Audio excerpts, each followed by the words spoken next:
on Dufferin Street, living side by side. The lonely times had not been kind, kept apart by concrete walls. Your voice comes floating down the hall.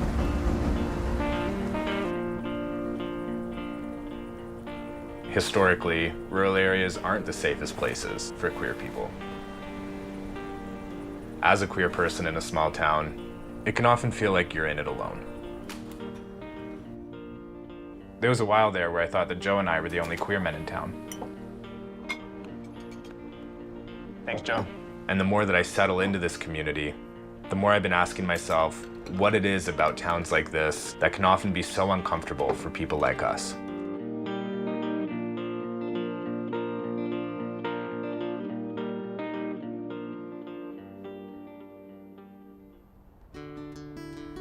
I think I've always struggled as a queer photographer in the outdoor sports industry because it's a place where I never felt like I really belong.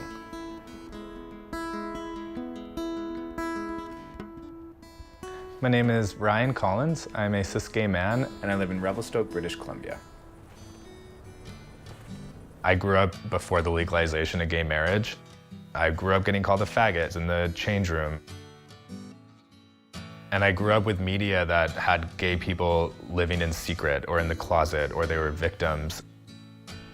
Looking back now, I really internalized a lot of those values and assumptions about gay people or queer people that I made based off of my childhood.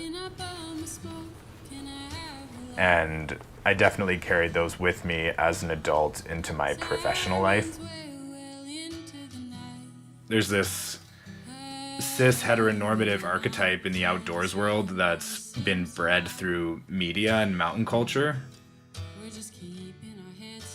I think I viewed my sexuality as a disadvantage in outdoor spaces. And for a long time, I felt this need to prove myself, not only professionally, but also physically, because I didn't want anyone to think that I didn't belong because of this one part of my identity that made me different.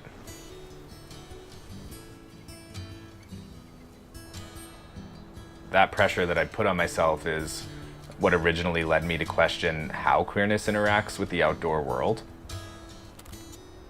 And I ended up getting funding to do a research project on the impacts of professional outdoor athletes coming out. And it was through that project that I first met Bruce.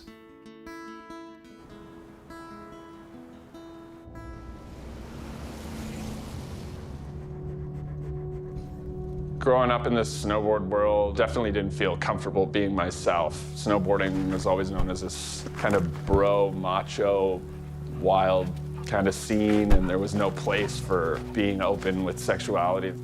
At least that's how I felt, and I think it's safe to say other athletes felt the same way.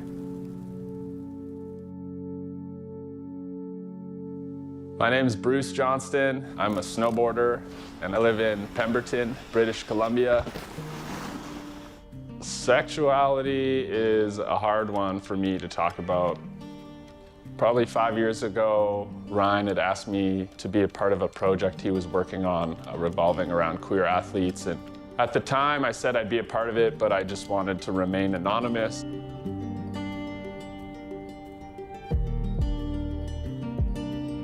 It's harder for queer people in a small town because everyone talks.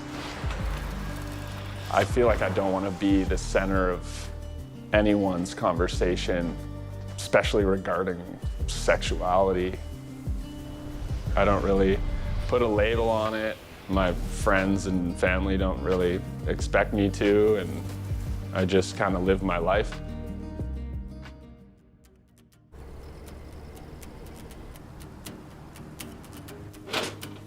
I think snowboarding is maturing.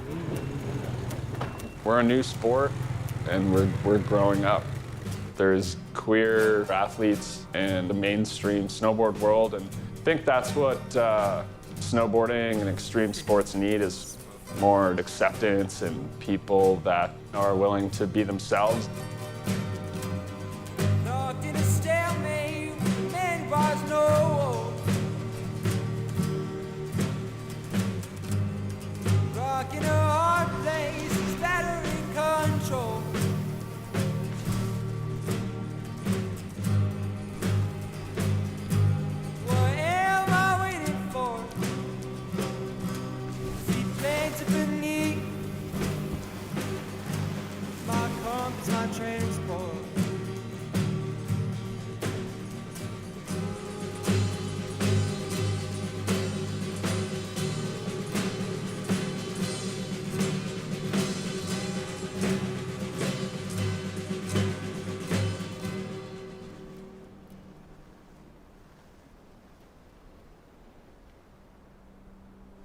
I hadn't seen Bruce in a number of years.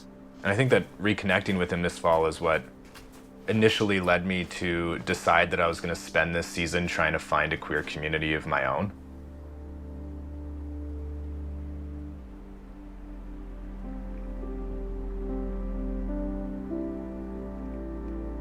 Figuring out who you are is a really messy process that never really ends. And we're not alone in it, but we can feel very alone. My name is Jasmine Clancy. I go by Jazz or Baberade. I am queer. I'm an exploration geologist and a ski coach.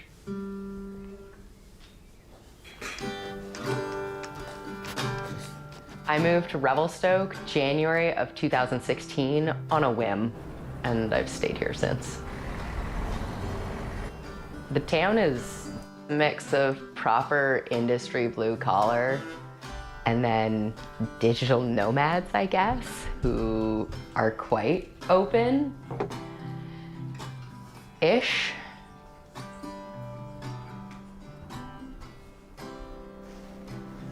I frequently squirm about my sexuality because I don't think I'm queer enough for this town. That is a very interesting part of living in a small mountain town, is to do anything you gotta really go big and do it, or you're not trying hard enough.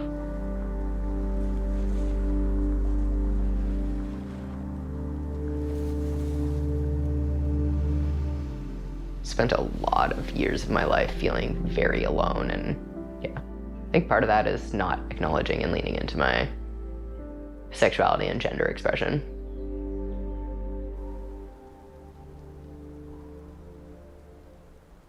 Takes a lot of security in your sense of self to swim upstream and boldly be different.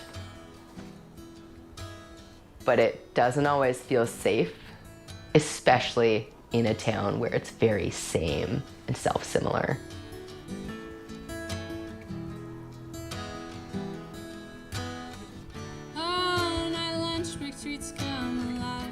I think if there's one thing that most queer people can relate to, it's loneliness.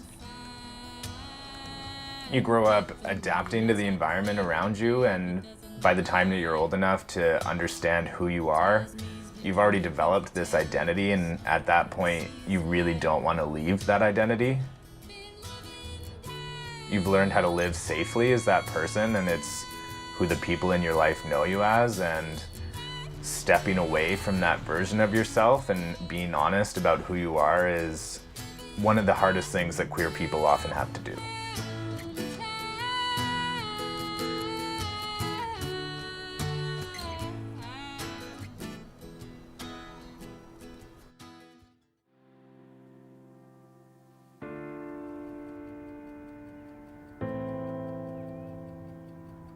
I honestly feel like the more closely that you associate yourself with men and with degrading women, that makes you stronger in the eyes of the ski world. My name is Lily Bradley, and I am a professional competition skier in freeride.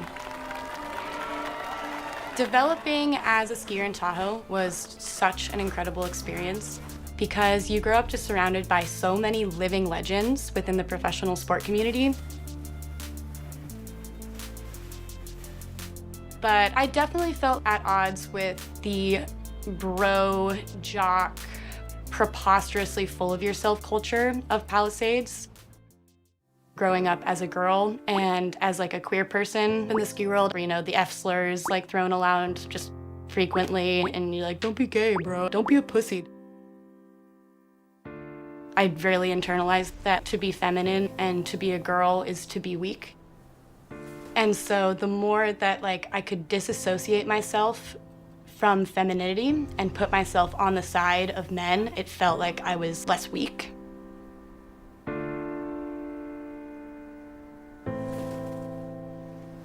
The magic of skiing is that it's the most incredible mental health tool.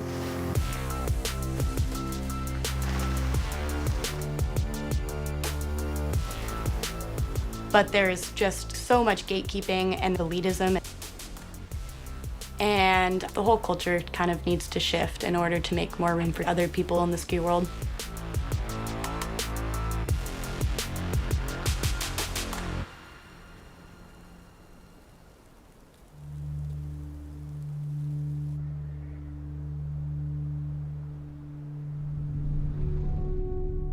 You sometimes have to toe this line between wanting to be authentic to yourself, but also wanting to be safe.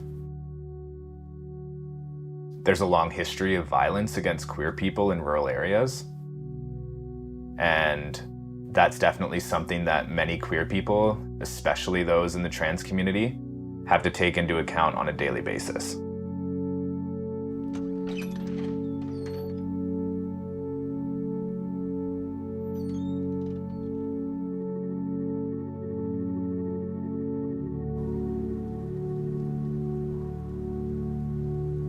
Because marginalized communities have so many more barriers they have to go through.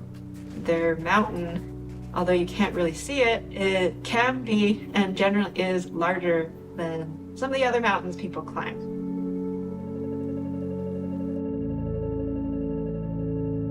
My name is Janet Wong. My pronouns are they, them, and I identify as queer and non-binary. One of the things that I find difficult is whether or not to come out to the backcountry partners that I'm with about my gender, because it's something that I feel like people don't really understand, and if they do try to understand, they don't quite get how to respond to it. It's a psychological safety that's not quite there.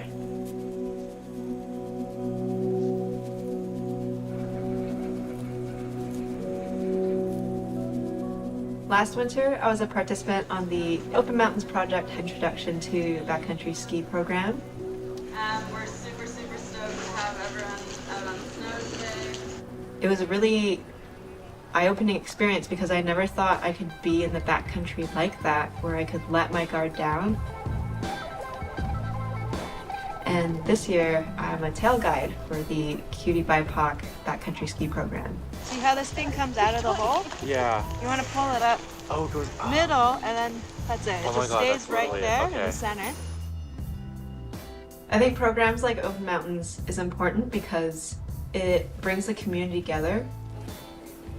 And it's not easy to be in these spaces or even want to start doing mountain sports because they can be really intimidating places, and having a similar background and knowing that somebody has gone through similar struggles and similar barriers, there's a point to relate to. And to know that somebody can overcome that really inspires others.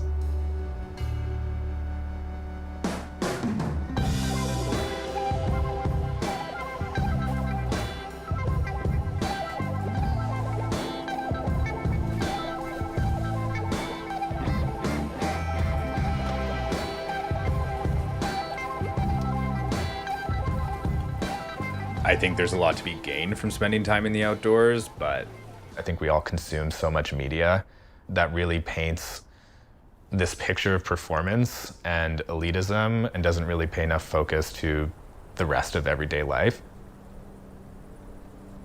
And I think there was a part of me that always struggled with how the work that I was doing was maybe contributing to this issue.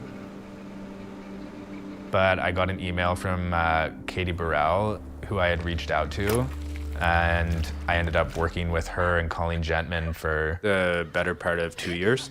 Me and Jimmy found her. I really appreciated what Katie and Colleen were doing, For the first time ever in history, people can suck now because of me. making the outdoors an accessible place and really just celebrating the everyday recreationalist. I'm not happy. Opened my eyes to the fact that I wasn't the only person who was feeling a friction with this image that was portrayed the outdoor industry. And it was working with KBTV that opened my eyes to a way to work in the outdoor industry that still felt meaningful, but allowed me to stay true to myself.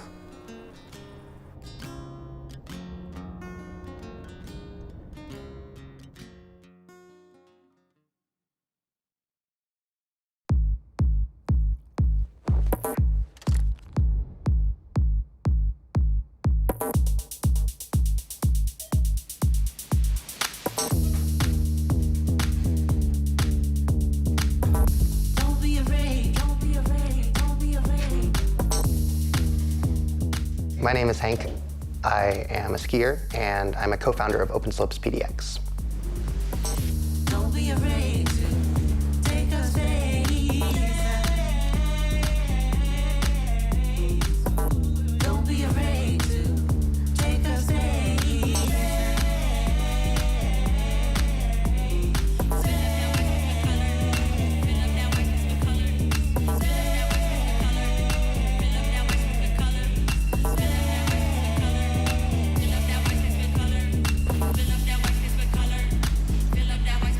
I'm a queer person and I'm a non-binary person, and those aspects of my identity do come as a source of friction in the ski community. The industry has really created a marketing image that ultimately results in a space that is not very inclusive of queer people, and especially of queer and trans people of color.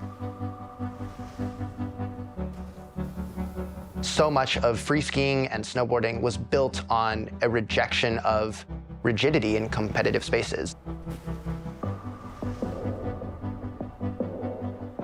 We're really a snow sports community that should be rooted in radical acceptance and allowing people to express themselves freely. So for me, the best thing that I feel like I can do and that I hope that other people can do is to be just loudly and openly themselves, to not try to conform to the expectations of other people around them, and if possible, to create spaces that are not necessarily exclusively for us, but are intentionally for us.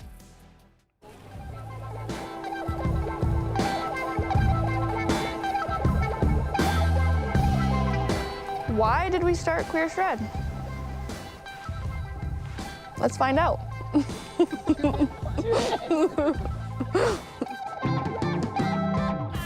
Yeah, when we first started Queer Shred, numbers were limited, but over the past 2 years, I guess it really has grown.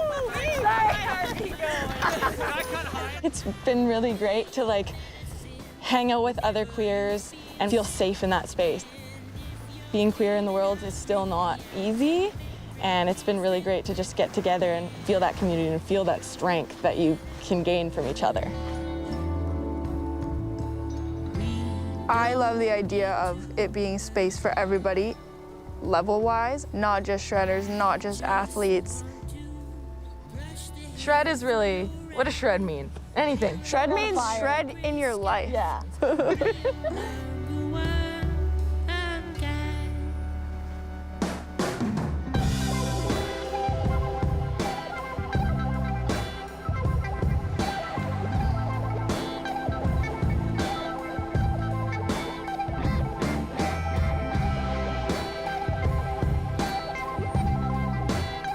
I think that for anyone who feels a little bit different, a small town can easily feel like a place where you maybe have to tread lightly.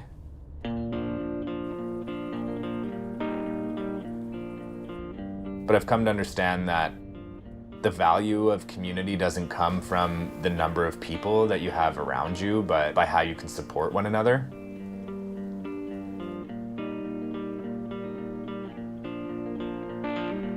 There's a large lack of diversity, even amongst queer people, in both rural and outdoor settings.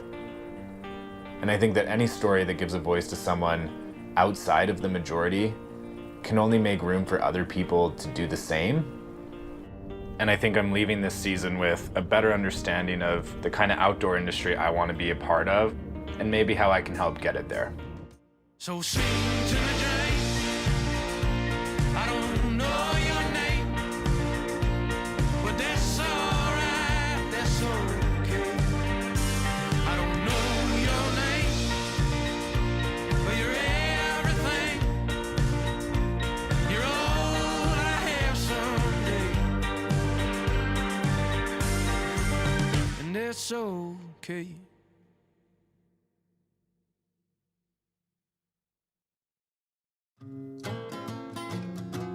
I think it's important for young people to have role models that they can relate to. That was kind of my objective, is maybe a younger kid sees this and will feel more comfortable being themselves and not put the skis or snowboards away because they feel like they can't be themselves. My friend recently was on a date with someone and she was telling them that she was queer. And they asked her, what is that like for you? And she kind of explained to them, well, it's like you live in Florida and you're really into skiing, but you live in Florida, so you never really talk about it. And that's definitely what being queer in this town is like. When did I start realizing that I was queer?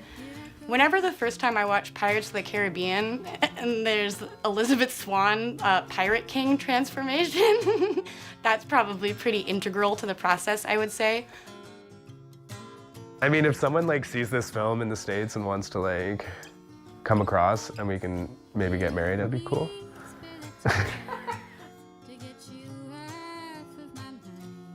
It's just really important for me to uplift these people, but also just to get them participating, get started. And the more we have these programs, the more people are able to connect with each other and build spaces that are different than what is currently out there. The depth and the meaning of finding your people when you don't have that many people, period, is really rewarding. And I think that it really like enables meaningful relationships and intentional relationships. We're just Get more outside. fun to ski with, yeah. They're just more fun. Find the queers, bring them together, shoot them down the hill.